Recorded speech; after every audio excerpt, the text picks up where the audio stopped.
जय हिंद। इसके पिछले वीडियो में हम लोग अनुच्छेद 202 तक को देख लिया था। अनुच्छेद 202 में क्या क्या आ गया था, तो बजट की चर्चा की गई थी, यानी कि बजट कहते किसको हैं। अब देखिए अनुच्छेद 203 में कहा गया है कि बजट में सिर्फ इस बात की चर्चा की जाती है कि कौन कौन सा विकास का काम करना है। अब मान लीजिए बजट में तो आपने बता दिया कि कौन कौन सा विकासात्मक कार्य करना है। अब पैसा कितना आएगा, तो पैसा कितना उसमें खर्च आएगा, इसकी चर्चा किसमें किया जाता है, अनुच्छेद 203 में। यानी कि इसमें विधानमंडल में प्राकलन की चर्चा की जाती है। यानी कि अनुच्छेद 202 में कहा गया भैया, तो बजट की चर्चा कर दिया गया। यानी कि बजट में क्या बताया जाता है कि कौन कौन सा काम हमको करना है। नेता लोग भाषण दे रहे ना, भाषण बजट दे नहीं कहते हो मेरा सरकार बनियो, मिल बनवाए भाई, बहुत तरह से मतलब बातें कहते हैं लोग, नेता लोग क्या करते हैं लोग, बजट बताते हैं लोग। यानी कि बजट में कौन कौन सा काम किया जाएगा इसकी चर्चा होती है, और उस काम में कितना खर्च आएगा इसकी चर्चा किसमें की जाती है, अनुच्छेद 203 में। अनुच्छेद 203 में कहा गया है कि प्राकलन की चर्चा की जाती है। यानी कि बजट में कितना खर्च आएगा इसकी चर्चा किसमें की जाती है, प्राकलन में। अब प्राकलन में आंक लिया जाता है कि इस मतलब काम को कराने के लिए कितना खर्च आएगा। पता चला कि बजट में किसी ने कह दिया कि हम अपने यहाँ एक बहुत बड़ा क्या बनाएंगे, तो आपका बहुत बड़ा ब्रिज बनवाएंगे। उस ब्रिज को बनवाएंगे, ये तो बजट में कह दिया। अब उस ब्रिज को बनवाने में कितना खर्च आएगा इसके लिए क्या कहा जाएगा, तो प्राकलन समिति बैठाया जाता है। पता चला इस ब्रिज को बनाने में 500 करोड़ रुपए की क्या आ रही है भैया, लागत आ रही है, खर्च आ रही है। तो बजट में सिर्फ इस बात की चर्चा रहेगी कि किस काम को कराना है, उसमें पैसा की कोई भी चर्चा नहीं की जाती। पैसा की चर्चा कहाँ होगी, तो प्राकलन में की जाती है। अब प्राकलन में सिर्फ चर्चा हो जाती है कितना पैसा लगेगा। अब आपका आता है अनुच्छेद 204, इसमें विनियोग विधेयक की चर्चा की जाती है। यानी कि इस ब्रिज को बनवाने में 500 करोड़ रुपए की खर्च आएगी। अब कैसे बताया जाएगा, तो इसके लिए लाया जाता है विनियोग विधेयक में। यानी कि विधानमंडल में क्या लाया जाएगा, विनियोग विधेयक। इस राज्य में हमको 500 करोड़ रुपए के चाहिए, इतना खर्च आ रहा है इस ब्रिज को बनवाने में, तब आएगा आपका विनियोग विधेयक। इसकी चर्चा अनुच्छेद 204 में की जाती है। पता चला कि विनियोग विधेयक के माध्यम से पैसा निकल गया, 500 करोड़ रुपया निकल गया। अब कोई भी काम होने में 1 आध 2 दिन थोड़ी लगता है, सालों साल बीत जाएगा इस ब्रिज को बनवाने में। पता चला महंगाई बढ़ गया और पैसा क्या हो गया, 50 करोड़ रुपया क्या हो गया, घट गया। इसमें ब्रिज को बनाने में 50 करोड़ रुपया क्या हो जाएगा, घट गया। अब क्या होगा भैया, विनियोग विधेयक का एक रूल है, आप जितना पैसा मांगेंगे उतना ही पैसा देगा, 1 रुपया बेसी नहीं देगा, बेसी पैसा। अब घट गया 50 करोड़।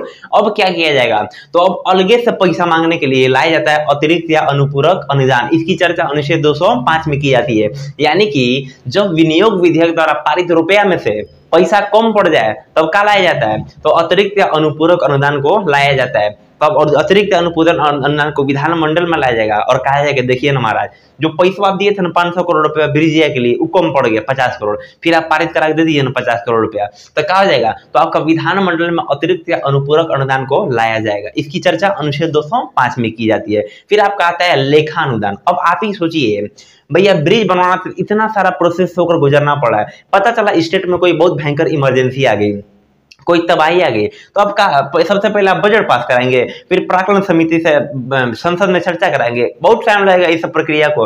अब सोचिए इन सब को प्रक्रिया करने में बहुत टाइम लगता है। अब पता चला कोई इमरजेंसी है तो ये सब प्रक्रिया करेंगे नहीं, उसके लिए संविधान में एक अलग रूट मोड़ दिया गया, बाईपास कीजिए। बाईपास कैसे करना है, तो आपको लेखा अनुदान लेना है। लेखा अनुदान मतलब मान लीजिए कोई इमरजेंसी काम करना है ना, तो ये सब कुछ बाईपास कर दीजिए, डायरेक्ट क्या कीजिए, पैसा आप निकाल सकते हैं लेखा अनुदान के माध्यम से। तो लेखा अनुदान में क्या किया जाता है, लेखानुदान में तत्काल पैसा निकाल जाता है, इमरजेंसी में पैसा निकाला जाता है। इसकी चर्चा अनुच्छेद 206 में किया जाता है। फिर आपका आता है अनुच्छेद 207। अनुच्छेद 207 में वित्त विधेयक की चर्चा की जाती है। अब ये वित्त विधेयक क्या होता है भैया, तो देखिए वित्त विधेयक में इस बात की चर्चा की जाती है कि एक साल में कौन कौन सा विकासात्मक कार्य किए गए हैं। इसकी चर्चा किसमें की जाती है, वित्त विधेयक में की जाती है। किस अनुच्छेद में, अनुच्छेद 207 में। यानी कि वित्त विधेयक क्या बताता है कि एक साल में कौन कौन सा विकासात्मक कार्य हुआ है, अनुच्छेद 207। अब आपका आता है अनुच्छेद 208। अनुच्छेद 208 को ध्यान से समझिए। कहा गया है कि जो विधानमंडल है अपनी प्रक्रिया के लिए, यानी विधानमंडल मतलब विधानसभा या विधान परिषद, कोई भी सदन अपनी प्रक्रिया के लिए कुछ नियम कानून बना सकती है।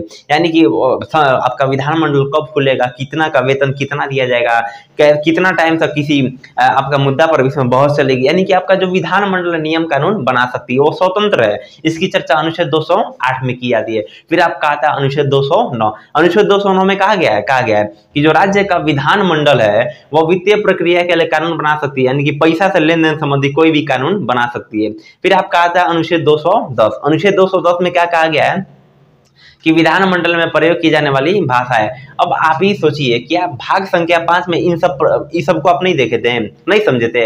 हर एक चीज भाग संख्या 5 में है जो भाग संख्या 6 में है। यानी कि यदि भाग संख्या 5 को आपने बढ़िया ढंग से पढ़ा है, भाग 100 में कुछ अलग ही नहीं मिलेगा। क्या कुछ अलग मिल रहा है भाग संख्या 6 से? क्या उसमें नहीं पढ़े थे आप? बजट की चर्चा नहीं किया गया था भाग संख्या 5 में? क्या उसमें प्राक्कलन की चर्चा नहीं की गई थी, या विनियोग विधेयक की नहीं चर्चा की गई थी, अतिरिक्त उपरोक्त हर चीज की चर्चा भाग संख्या 5 में की गई थी। इसलिए आप टेंशन मत लीजिएगा, भाग 5 पढ़े, भाग 6 में कोई दिक्कतें नहीं होगा। अब देखिए अनुच्छेद 210 में क्या कहा गया है कि विधानमंडल में प्रयोग की जाने वाली भाषा है। जिस तरह संसद में प्रयोग की जाने वाली भाषा है, ठीक है नहीं, उसका एक अलग अनुच्छेद था।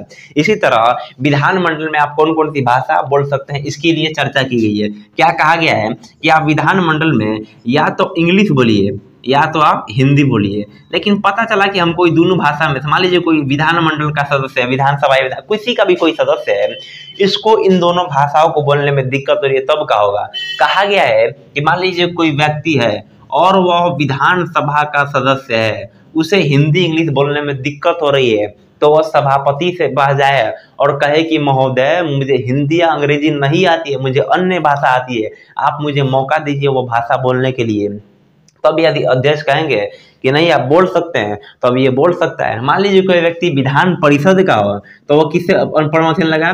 तो वह सभापति से परमिशन लेगा और कहेगा कि महाराज मुझे भाषा नहीं आती है, आप मुझे अपना क्षेत्रीय रीजनल लैंग्वेज को बोलने दीजिए। वो बोल सकता है, यदि सभापति उसे मंजूरी दे दिए तो बोल सकता है, कोई दिक्कत नहीं है। यानी कि विधानमंडल में प्रयोग की जाने वाली भाषा है। किस अनुच्छेद में? अनुच्छेद 210 में। अब देखिए अनुच्छेद 211 और 12 को ध्यान से समझिएगा, एक ही जैसा है एकदम, इसकी चर्चा भी हो चुका है। क्या कहा गया है? विधानमंडल में चर्चा नहीं होगी। याद कीजिए, जब संसद पढ़ा रहे थे तो क्या बताए थे? संसद में चर्चा नहीं होगी। उसी प्रकार इसमें विधानमंडल में चर्चा नहीं होगी। कौन सी की चर्चा? विधानमंडल में चर्चा नहीं होगी कि न्यायालय के अंदर, यानी कि हाईकोर्ट के अंदर किसी जज के आचरण पर, यानी कि न्यायालय के अंदर किसी जज के, कौन सी जज के आचरण पर आप नहीं कि आप बैठे हैं, आप विधानमंडल में और विधानमंडल बैठकर किसी जज के बारे में आप उल्टा पलटी बोल रहे, नहीं कर सकते हैं। जज आपको अच्छा नहीं लग रहा, धीरे से महाभियोग लगा हटा दीजिए, लेकिन उसके आचरण पर आप सवाल नहीं उठा सकते हैं। ये मत कहिए कि नहीं, यह जो जज है फैसला लेट से सुनाता है, बढ़िया काम नहीं करता है, आप उसके आचरण पर सवाल नहीं उठा सकते हैं। क्यों? मना कर दिया गया अनुच्छेद 211 के तहत। यानी कि विधानमंडल में चर्चा नहीं होगी। किस चीज की? तो न्यायालय के में जज के आचरण पर आप उस पर चर्चा नहीं कर सकते हैं। यहाँ तो विधानमंडल को मना कर दिया गया है। इसके जस्ट नीचे यानी कि अनुच्छेद 212 में कहा गया है कि न्यायालय में चर्चा नहीं होगी। इसमें तो विधानमंडल में चर्चा नहीं होगी। उसके जस्ट नीचे का कहा गया है कि न्यायालय में चर्चा नहीं होगी। कौन सी? कि विधानमंडल में क्या हो रहा है, क्या खिचड़ी पक रही है विधानमंडल में, इसकी चर्चा न्यायालय में आप नहीं कर सकते हैं। लेकिन कोई विधेयक आ रहा है, वो कानून है या नहीं, इसकी जांच आप अवश्य कर सकते हैं। समझ रहे ना? यानी कि दोनों को दोनों से अलग रखा गया, कोई किसी में इंटरफेयर नहीं करेगा। अब आप कहता है अनुच्छेद 213 अध्यादेश की चर्चा की। अब ये अध्यादेश क्या होता है, इसको भाग संख्या 5 में एकदम डिटेल में पढ़ा दिए। मतलब कहा गया है, मान लीजिए ये हमेशा थोड़ी नहीं चलता है, इसका सत्र हमेशा थोड़ी नहीं रहता है। फरवरी से मई, जुलाई से अगस्त, नवंबर से दिसंबर, ये नहीं रहता है भैया। अब मान लीजिए कोई सत्र नहीं चल रहा है और अचानक राज्य में कोई खतरनाक आपदा आ जाए, इमरजेंसी आ जाए, उस समय नियम कानून बना, तो उस समय नियम कानून कौन बनाएगा भैया? नियम कानून बनाने का अधिकार इन लोगों को दिया गया है। अब पता चला ये है नहीं है, कौन बनाएगा?